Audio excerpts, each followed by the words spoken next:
ಇವತ್ತಿನಿಂದ ಸಂಸತ್ ಚಳಿಗಾಲದ ಅಧಿವೇಶನ ಶುರುವಾಗಿದೆ.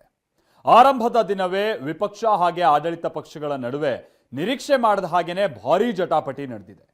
ಅದರಲ್ಲೂ ಪ್ರಧಾನಿ ಮೋದಿ ಈ ಅಧಿವೇಶನ ಆರಂಭ ಆಗೋದಕ್ಕಿಂತ ಮುನ್ನ ವಿಪಕ್ಷಗಳು ಕ್ರಿಯೇಟ್ ಮಾಡಬಹುದಾದಂಥ ಡ್ರಾಮಾಗಳ ವಿಚಾರವಾಗಿ ಅವರು ಕೆಲವು ವಿಚಾರಗಳನ್ನು ಪ್ರಸ್ತಾಪ ಮಾಡಿದ್ರು. ಇದು ವಿಪಕ್ಷ ನಾಯಕರುಗಳನ್ನ ಕೆರಳಿಸಿದೆ. ಹಾಗಿದ್ರೆ ಇವತ್ತು ಸಂಸತ್ತಿನಲ್ಲಿ ಏನೇನಾಯಿತು ಬನ್ನಿ ರಿಪೋರ್ಟಲ್ಲಿ ನೋಡ್ಕೊಂಬರೋಣ.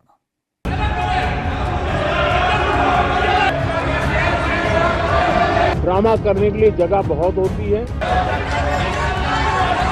यहाँ ड्रामा नहीं डिलीवरी होनी चाहिए. यहाँ तो नारे नहीं नीति पर बल देना चाहिए. ಸಂಸತ್ ಚಳಿಗಾಲದ ಅಧಿವೇಶನದ ಮೊದಲ ದಿನವೇ ಲೋಕಸಭೆಯಲ್ಲಿ ಹೈಡ್ರಾಮಾ ನಡೆದಿದೆ. ಅಧಿವೇಶನ ಆರಂಭಕ್ಕೂ ಮುನ್ನ ಮಾಧ್ಯಮಗಳನ್ನು ಉದ್ದೇಶಿಸಿ ಪ್ರಧಾನಿ ಮೋದಿ ಮಾತನಾಡಿದ್ರು. ವಿಪಕ್ಷಗಳಿಗೆ ಮಾತಿನಲ್ಲೇ ತಿವಿದ್ರು. ಬಿಹಾರ ಗೆಲುವಿನ ಬಗ್ಗೆ ಉಲ್ಲೇಖಿಸಿದ ಪ್ರಧಾನಿ, ವಿಪಕ್ಷಗಳು ಸೋಲಿನ ಹತಾಶೆಯನ್ನ ತೀರಿಸಿಕೊಳ್ಳಲು ಸಂಸತ್ತನ್ನ ಬಳಸಿಕೊಳ್ತಿವೆ. ಸಂಸತ್ ಅಧಿವೇಶನ ರಾಜಕೀಯ ನಾಟಕಗಳಿಗೆ ವೇದಿಕೆ ಆಗಬಾರದು ಅಂದ್ರು.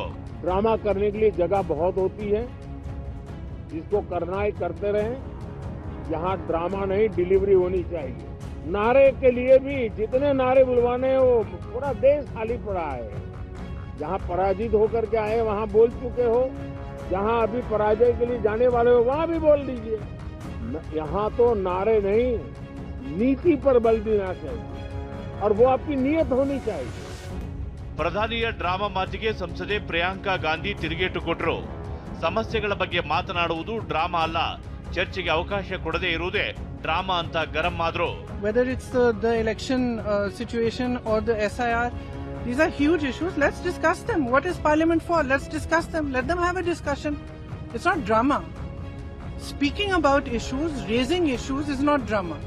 Drama is not allowing discussion. Drama is not having a democratic discussion about issues that matter to the public. ಇನ್ನು ಲೋಕಸಭೆ ಕಲಾಪದಲ್ಲಿ ಎಸ್ಐಆರ್ ಅಂದ್ರೆ ಮತಪಟ್ಟಿ ಪರಿಷ್ಕರಣೆ ಮತ್ತು ಎಸ್ಐಆರ್ ನಲ್ಲಿ ಭಾಗಿಯಾದ ಬಿಎಲ್ಒಗಳ ಆತ್ಮಹತ್ಯೆ ಪ್ರಕರಣಗಳ ಚರ್ಚೆಗೆ ವಿಪಕ್ಷಗಳು ಪಟ್ಟು ಹಿಡಿದವು. ಒಂದು ಹಂತದಲ್ಲಿ ಸದನದ ಬಾವಿಗೆ ಇಳಿದು ಪ್ರತಿಭಟನೆ ನಡೆಸಿದ್ವು. ವಿಪಕ್ಷಗಳ ಗದ್ದಲಕ್ಕೆ ಮೊದಲ ದಿನದ ಕಲಾಪ ಬಲಿಯಾಯಿತು. जनता ने आपको नारेबाजी करने के लिए नहीं भेजा है, सदन चलाने के लिए भेजा है. आप महत्वपूर्ण मुद्दों पर कोई चर्चा नहीं चाहते. ಅತ್ತ ರಾಜ್ಯಸಭೆಯಲ್ಲಿ ಇವತ್ತು ಉಪರಾಷ್ಟ್ರಪತಿ ಸಿಪಿ ರಾಧಾಕೃಷ್ಣನ್ ಅವರು ಸಭಾಪತಿಯಾಗಿ ಮೊದಲ ಬಾರಿ ಸದನ ನಡೆಸಿದ್ರು. ಪ್ರಧಾನಿ ಮೋದಿ ರಾಧಾಕೃಷ್ಣನ್ ಅವರಿಗೆ ಶುಭ ಹಾರೈಸಿದ್ರು. ಆದರೆ ರಾಜ್ಯಸಭೆ ವಿಪಕ್ಷ ನಾಯಕ ಮಲ್ಲಿಕಾರ್ಜುನ್ ಖರ್ಗೆ ಅವರು ಜಗದೀಪ್ ಧನ್ಕರ್ ಅವರ ದಿಢೀರ್ ರಾಜೀನಾಮೆ ವಿಚಾರ ಪ್ರಸ್ತಾಪಿಸಿ ಸರ್ಕಾರಕ್ಕೆ ಕುಟುಕಿದ್ರು. That I am constrained to refer to your predecessor's completely unexpected and sudden exit from the office of the chairman Rajya Sabha, which is unprecedented in the annals of parliamentary history.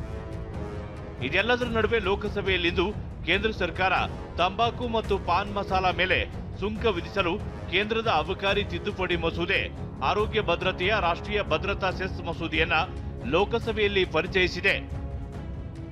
Bureau report, TV9.